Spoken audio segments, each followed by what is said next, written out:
Hello everyone, today I'd like to talk about Donny Hathaway. Now, Donny Hathaway is a unique artist for me. I know who he is. I do know his music, well, some of it, like The Ghetto. And I know he's pretty much a soul artist or slow slash R&B artist. However, I don't have any albums of his.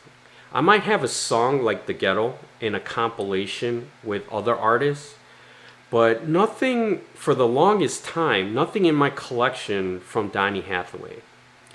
And it's kind of funny how I got introduced to Donny Hathaway was actually through Roberta Flack, right? His duets with her. What is it? Where is the love? Where is the love? The other one is the closer I get to you. Okay, I'll stop singing. So those two duets, fantastic duets with Roberta Flack. So that's how I got to know the name Donny Hathaway.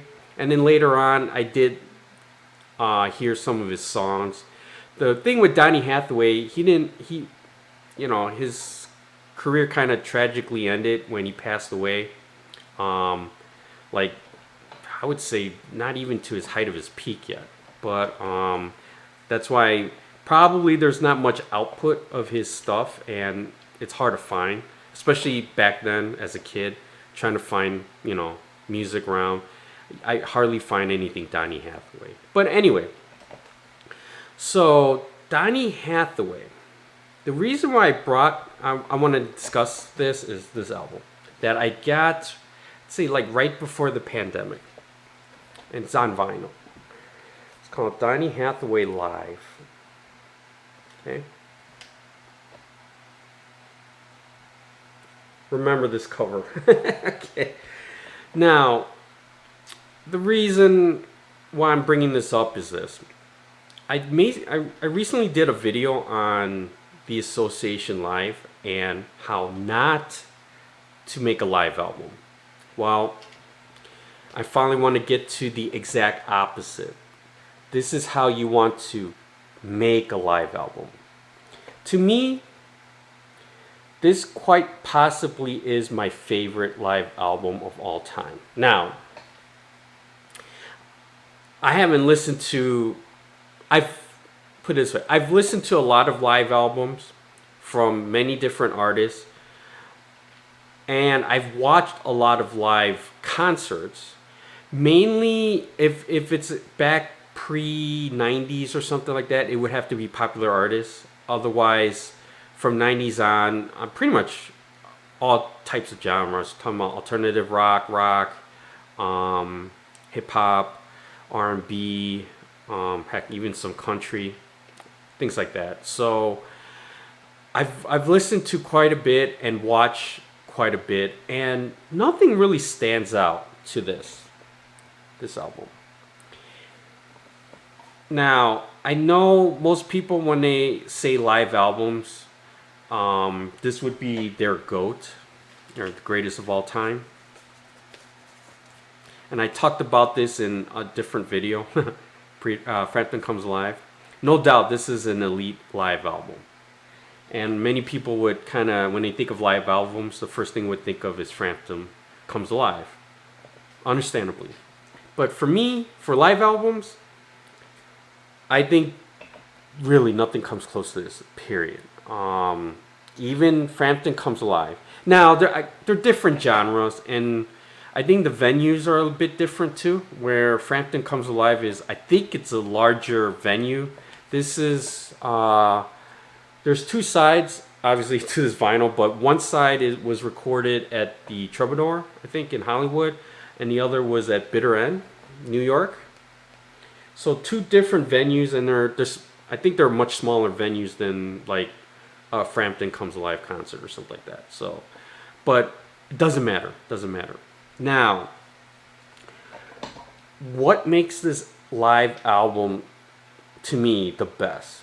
Okay, there's several criteria, but the first and most important is the performance. Okay. Each song on here is unbelievable. It's unbelievable. I mean, they took each song, kind of make it their own. It's one thing is to make their own, but they really, really made it their own. It's like they they put absolute heart and soul. I'm talking about each performer on here. The bass, the drums, the piano, which is Donny Hathaway, the guitars, everything. Man, they literally put their heart and soul into each song, every second of it. It's just an unbelievable performance. Nothing like it. It's I don't think they did anything by the book per se. Definitely, quite a few songs were definitely not by the book. Like Voices Inside Everything. That's almost like it really sounds like a jazz record. Just it's 10, 12 minutes long at least, and it's like every minute, they're doing like different solos, and they just kind of get better and better. They're like almost like trying to see who's doing the better one, that type of thing. It's just the improv on that is just insanely good, and that's another thing too. I feel like each individual, person that is playing, they're not like you have a band of singers and then you just hire like musicians to play backup for your music while you sing. And I'm not trying to downplay skills or anything like that, but on here it seems like every person that's playing an instrument is like some elite musician or something like that. It's just unbelievable. And I gotta name the names on here. Just that's how good this album is. Okay, so we got Donny Hathaway. He's doing the piano and the main guy on the vocals, right? Phil Upchurch on lead guitar. Cornell Dupree on lead guitar. Also Mike Howard on guitar. Willie Weeks. Oh, Willie Weeks, man. On bass. This guy's unbelievable. Wow. Fred White on drums and Earl DeRuin on conga drums.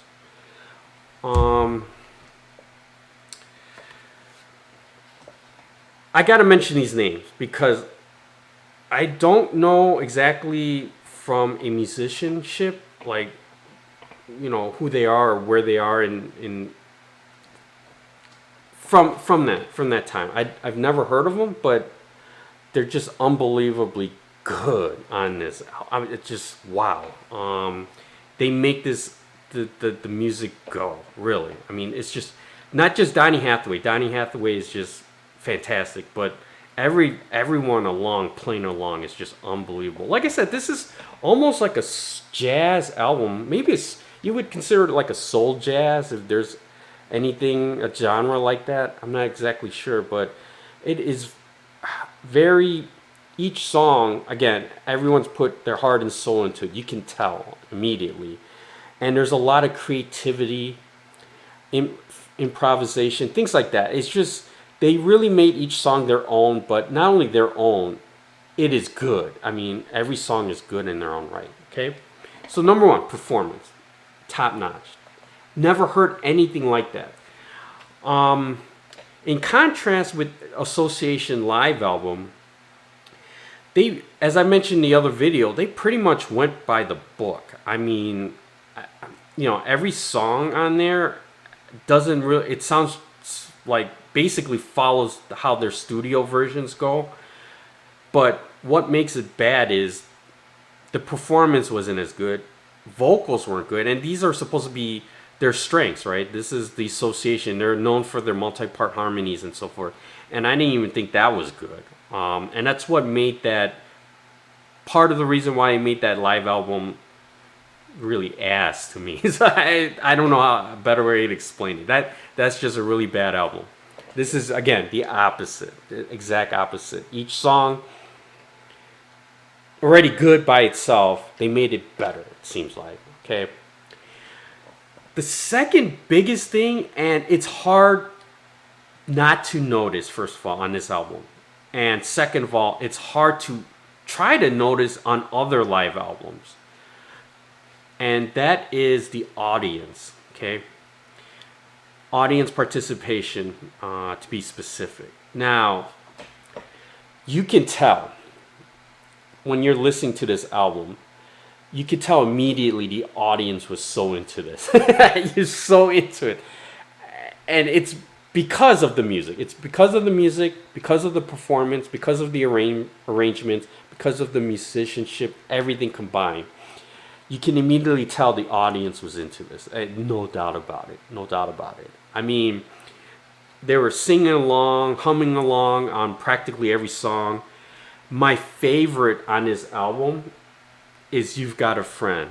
I've never heard of this type of rendition, Carole King's song, You've Got a Friend. But this has to be my favorite cover of it. And it's because it's not just a performance, but the audience is basically singing like half the song. They're singing the chorus and everything, right? So, and now I'm not there to visually see what made them sing, but from the feeling, from the listening and feeling aspect of the album, of listening to the song, I would have done the same thing. It's almost like everyone knows the song, or at least the audience does at that time. And when it's being played and playing that well, you can't help but just sing it, right? And to me, I think a lot of this is spontaneous. There's a lot of spontaneous, involvement by the audience. It's very live, upbeat. That's what you want from a concert, right? You want to go to a concert, enjoy it, everything being like spontaneous, like immersive. That's probably the best word. This has to be the most spontaneous and immersive live album I've ever heard.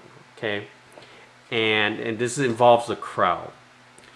Other albums I heard, you can hear the crowd cheer and yell and things like that, but on here it's different. It's like they're part of the group.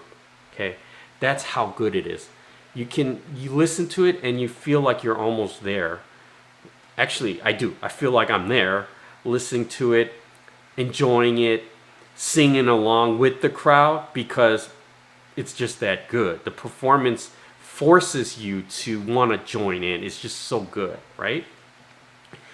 And man, it's just both aspects put together with the groove, excellent grooving, bass playing, drumming, everything like that. It just, wow. It's one of those concerts, to me,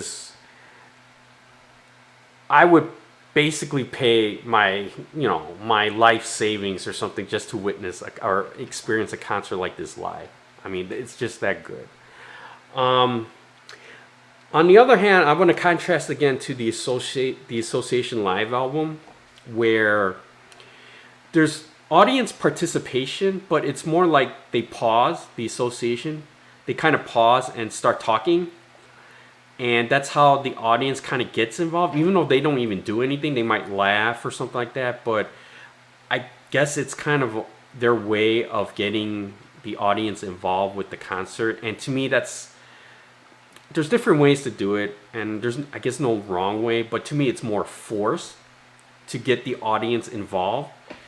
Where here, you don't have to force anything. You just play your songs with the performance, how damn good it is.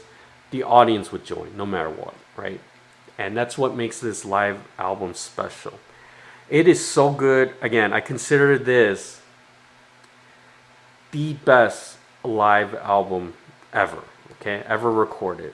And for me, as a recommendation to you, the audience out there, how few that is, but if you don't know Donny Hathaway, or you're not into Donny Hathaway or that type of genre of music, of soul, jazz, R&B, whatever, regardless, listen to this album.